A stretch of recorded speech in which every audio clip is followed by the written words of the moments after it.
E aí pessoal, beleza? Tudo bem? Tudo jóia com vocês? Então vocês acabaram de assistir aí a aula anterior aí, a nossa aula inaugural, sobre o quê? Sobre o curso de História. Cadê o troço aqui? Curso de História completo para concursos vestibulares e também para militar. Professor, eu só vou fazer a prova da PMBE, mas beleza, ótimo, tá formidável, tá beleza demais, tá supimpa. Mas o CHC aqui, o nosso curso de História completo, se você futuramente for querer fazer o Enem, se você tem idade para fazer pré-militares, se você tem idade para fazer outros concursos que caia a matéria de História, o CHC aqui, o nosso curso de História completo, serve para essas provas. Qualquer tipo de prova que caia o conteúdo de História. O edital de vocês, pessoal, é um edital um pouco diferente. É mais focado mais na história de Pernambuco, mas isso não tem problema nenhum, beleza? Então vamos falar aqui no resumão PMPE dos principais temas que eu acho importante para a sua prova, beleza? O e-mail historiacom1@outlook.com, Facebook, isto sai o celular para mensagem 3291650267. Tem um chacoalho aqui para acordar vocês, beleza? Então vamos lá, o conteúdo que será ministrado nessa aula, resumão PMPE, parte 1, beleza? Aqui nós teremos falando primeiramente do Brasil colônia, beleza pessoal? Então vamos lá, Capitania de Pernambuco, invasões holandesas. Exatamente isso. Vamos falar dessas duas matérias, desses dois temas aqui dentro dessa aula.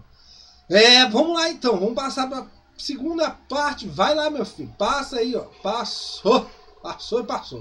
Beleza, Capitania de Pernambuco. Mas primeiramente, pessoal, nós temos que entender, para vocês terem na cabeça o que aconteceu. Em 1500, óbvio, o Cabral chega aqui no Brasil, né? Aporta e tudo mais, descobre o Brasil e, beleza, tudo mais. No contexto das grandes navegações. As ideias das grandes navegações, pessoal, era procurar uma nova rota para chegar ao Oriente, para chegar às Índias, né? Porque a rota entre o Mediterrâneo estava dominada principalmente pelas cidades italianas, que monopolizavam aquela região. Ou seja, a rota mais curta estava na mão de pessoas que estavam cobrando muito. Então eles começam uma empreitada de grandes navegações em busca também de novas terras, mas também na chegada no rico comércio do Oriente com as Índias. Conseguem isso com a chegada em Calicut, com Vasco da Gama. Mas as principais impérios, reinos que saem nessa frente, Espanha e Portugal. Óbvio, quem chega no Brasil é Portugal. Beleza, pessoal? Há o Tratado de Tordesilhas, que divide o continente americano, porque antes Cristóvão Colombo chegou às Américas, né, nas Antilhas, e nesse caso há uma divisão do Novo Mundo entre portugueses e espanhóis. O nome se dá ao Tratado de Tordesilhas. Ok. Mas o que nós temos que entender? Por que você está falando isso, professor? Olha essas duas datas aqui importantes, pessoal. 1501 e 1534. Nossa, professor, tem uma distância muito grande entre uma e outra. Qual que é a diferença disso? Vou te explicar agora. Em 1500, pessoal, os primeiros 30 anos do Brasil descoberto, entre aspas, né? Porque aqui já existiam os índios, né? Óbvio, né? O nome índio é dado porque eles achavam que tinham chegado nas Índias. Mas tudo bem. A descoberta, a ideia de descobrir o Brasil, só vou ligar o negócio aí, então o troço vai acabar a energia aí, o troço vai parar a aula. Mas, olha só, em 1500 até 1530, 31, nós temos um período no Brasil chamado de período pré-colonial. Por quê? Não tem uma iniciativa de fato, nesses primeiros 30 anos, de uma iniciativa colonizadora do Brasil. Quando os primeiros europeus, os primeiros portugueses chegam no Brasil, aquilo que eles procuravam de riquezas, metais preciosos, lembrando o contexto econômico, o contexto que vivia naquele momento, era o mercantilismo, a ideia de acumulação de metais preciosos para você ter um reino mais forte que o outro. Consequentemente, se você tem mais metais preciosos, você consegue ter um exército mais forte e, consequentemente, você tem mais prestígio. Beleza? Mas quando eles chegam no Brasil, as cartas que vão para Portugal, para o rei, falam de quê? De um Brasil de enaltecendo a natureza, fala do índio, fala da floresta e tudo mais. Mas há um indício de que há uma dificuldade e ainda não se sabe se tem metais preciosos nessas terras.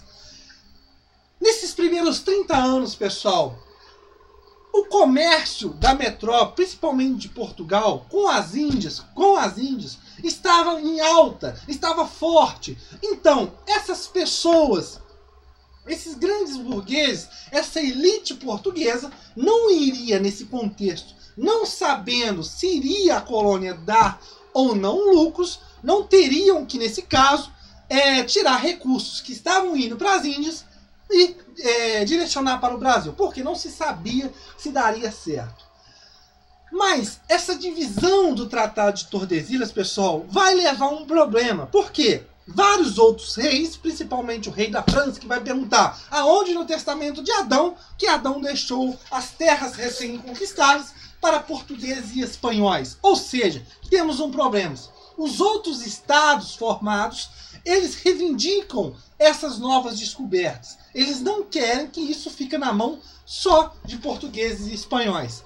E nesse momento, nesses primeiros 30 anos, nós vamos ter invasões. No caso da invasão francesa e entre outros, o contrabando de pau-brasil. E nesse caso, Portugal, com medo de perder suas colônias, sua colônia, ele vai fazer o quê? Ele não vai iniciar uma iniciativa colonizadora, mas sim vai fundar o quê? As chamadas feitorias. Gaspar Lemos, pessoal, a partir de 1501, ele vai ter expedições onde no litoral brasileiro ele vai o quê? Fundar feitorias. A ideia das feitorias era de uma forma ter o contato com os nativos, com os índios, na exploração do pau-brasil e também na descoberta de outras riquezas no sertão, mas, ao mesmo tempo, uma forma de tentar segurar terras. Por quê? Fincar uma bandeira aqui, isso não constitui uma segurança que aquela terra é sua. Beleza? E o que acontece? Com o fim, com a diminuição do comércio com as Índias, o comércio de Portugal com as Índias, pessoal, começa a decair, começa a entrar em declínio.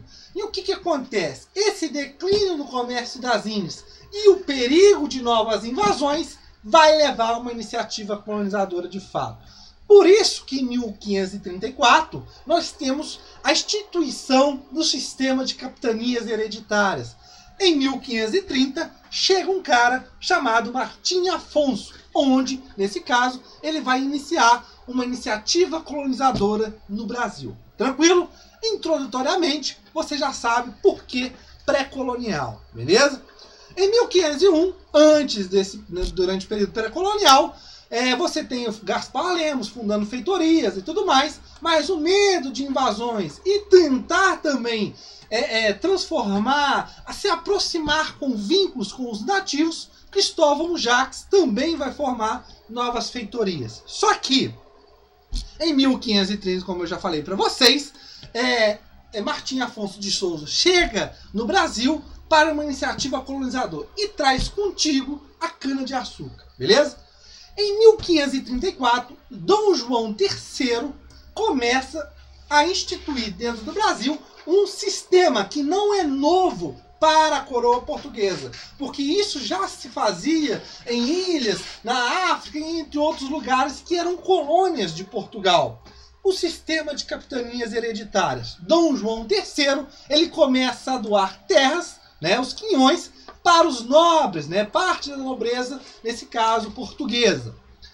Começa esse pessoal, que nesse caso, pessoal, capitania hereditária, pessoal, o chamado donatário, o donatário, que vai ser dono daquela capitania hereditária, ele tem a posse da terra, pessoal. Ele não é dono da terra. Quem é dono é a coroa portuguesa. Só que o sistema de capitanias hereditárias, pessoal, ele vai ruir, em exceção a duas capitanias, a de Pernambuco e a de São Vicente, que vão dar lucros, mas as outras vão entrar em falência.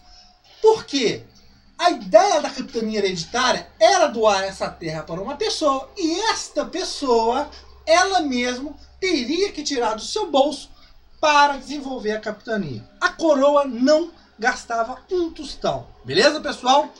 Então, essa pessoa que tinha que tirar do seu bolso e começar a movimentar a capitania, ela tinha o quê? Explorar a capitania através da cana-de-açúcar, do algodão e entre outros, procurar riquezas, defender a capitania, povoar a capitania e entre outros objetivos que o donatário tinha. E, no caso, é doado a capitania de Pernambuco ao donatário chamado Duarte Coelho, né? Pessoal, é também chamado de capitania lusitânia, tranquilo, pessoal? Mas continuando, dentro da capitania de Pernambuco, nós vamos observar que o açúcar vai se dar muito bem. O açúcar vai começar a ser explorado, óbvio, através do engenho de açúcar, os senhores de açúcar, né? Os senhores de engenho. E lá, lembrando já aqui, pessoal, nessa economia açucareira, principalmente nos senhores de engenho, nós observamos já a divisão muito precisa dessa sociedade açucareira, onde você tem a casa grande, onde mora o senhor, e você tem a senzala, onde moram os escravos. Ou seja, você observa dois estamentos. Um são as pessoas livres, ou principalmente as pessoas que têm dinheiro e terras, e também as pessoas que são, nesse caso, escravas, no caso da senzala. Óbvio que dentro dos engenhos era uma instituição, era uma organização muito complexa, também trabalhava pessoas livres, mas principalmente essa sociedade açucareira se divide em homens livres e não livres. Tranquilo, pessoal? Continuando. O açúcar dá muito bem, principalmente em Pernambuco. Por causa de quê? O clima favorável e a terra também muito favorável. A terra chamada de Massapê. Tranquilo, pessoal? É uma capitania que é muito importante.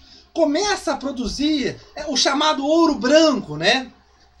O ouro branco na colônia portuguesa, o açúcar. Grande parte da exportação, da produção de açúcar, a metade dela saía de Pernambuco. E isso dava um status muito importante para a capitania de Pernambuco. Por quê? Em 1550, Tomé de Souza, governador-geral, a ideia do governo geral, pessoal, era centralizar agora o poder na mão da coroa. Capitanias hereditárias, o poder está na mão dos senhores, no caso dos donatários, tranquilo? Tomé de Souza, governador-geral, ele vai fazer uma fiscalização das capitanias. A única que não entra na fiscalização, que é exceção, é de Pernambuco, por causa do seu prestígio muito grande e do seu poder. Tranquilo? Dentro de Pernambuco será formados vários engenhos de açúcar e tudo mais. Mais da metade da produção sai de Pernambuco. Ok. Continuando. A invasão holandesa. De 1630 a 1654, essa região é dominada pelos holandeses, pela Companhia das Índias Ocidentais. Ocidentais, orientais. Agora, pessoal, ocidentais, né? Olha aqui, pessoal, o que nós temos que entender? Por que da invasão holandesa? Primeiramente, pessoal, os holandeses eram parceiros portugueses na produção de açúcar. Os senhores de engenho produziam açúcar, assim, um açúcar grosso, e os holandeses eram responsáveis pelo refino desse açúcar e pela comercialização na Europa. Só que há um problema. Por que os holandeses invadem o Brasil? Por quê? Por causa da resposta União Ibérica. O que é isso, professor? A União Ibérica é a união da coroa portuguesa e da coroa espanhola, num único rei só. Por quê? O rei de Portugal, pessoal, ele vai morrer e não vai deixar herdeiros. Há um problema nesse ponto, a sucessão. E dentro dessa linha sucessória, entra no lugar quem? O rei espanhol. Isso, pessoal, aqui eu não vou explicar para vocês, mas tem uma aula minha no meu canal, aqui, como eu falei para vocês, no playlist de História do Brasil, que eu falo sobre a União Ibérica bem detalhado. Aqui um resumão. Então, pessoal, a Espanha tinha como inimiga a Holanda, porque a Holanda, chamada também de Países Baixos, era uma colônia da Espanha. Ela se revoltou, tornou-se independente e a Espanha guardou essa raiva. Logo, quando a Espanha pega a coroa portuguesa também às suas mãos, óbvio que os holandeses serão descartados, da economia do Brasil. E óbvio que esses holandeses não vão querer perder isso. Vão invadir o Brasil, ok? Beleza. O Porto de Recife Forte.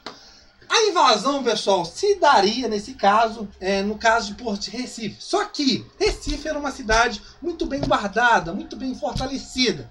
E se dá o quê? Numa praia mais fora, a chamada Praia do Pau Amarelo. Há uma resistência e tudo mais, mas só que a resistência quase que não resistia mesmo. São derrotados. Olinda cai depois.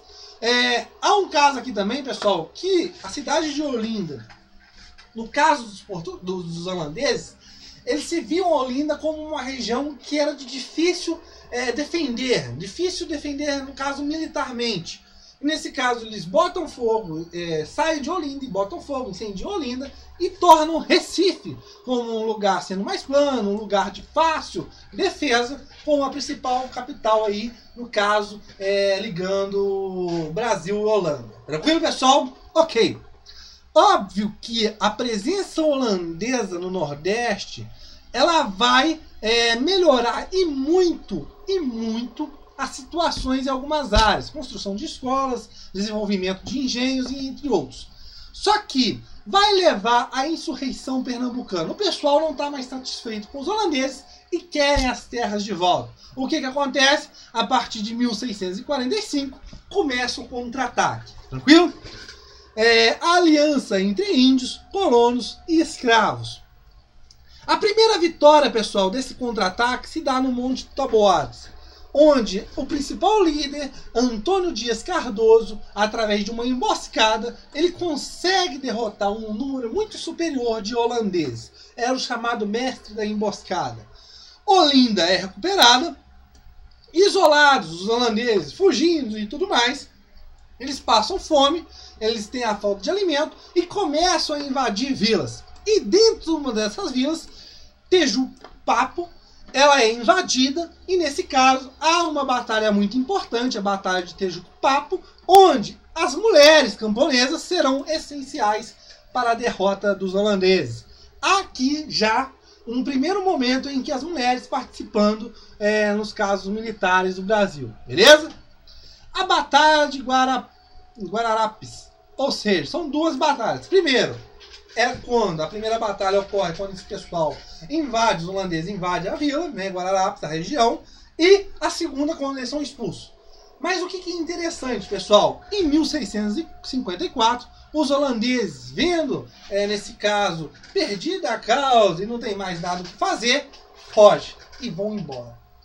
A Companhia das Índias Ocidentais, pessoal, teve um cara muito importante à sua frente. Eu esqueci de falar, o chamado Conde Marício de Nassau. Tranquilo? Mas o que é importante, pessoal? A invasão holandesa, a insurreição pernambucana, ela leva no Brasil, pessoal, o primeiro sentimento nacionalista de defender essas terras. Muitos pesquisadores e historiadores veem nessa insurreição pernambucana um sentimento nacionalista pelo Brasil. Tranquilo? Chegamos ao fim da nossa aula. Na nossa próxima aula, falaremos mais uma coisa sobre o quê? História do Brasil. Valeu, pessoal!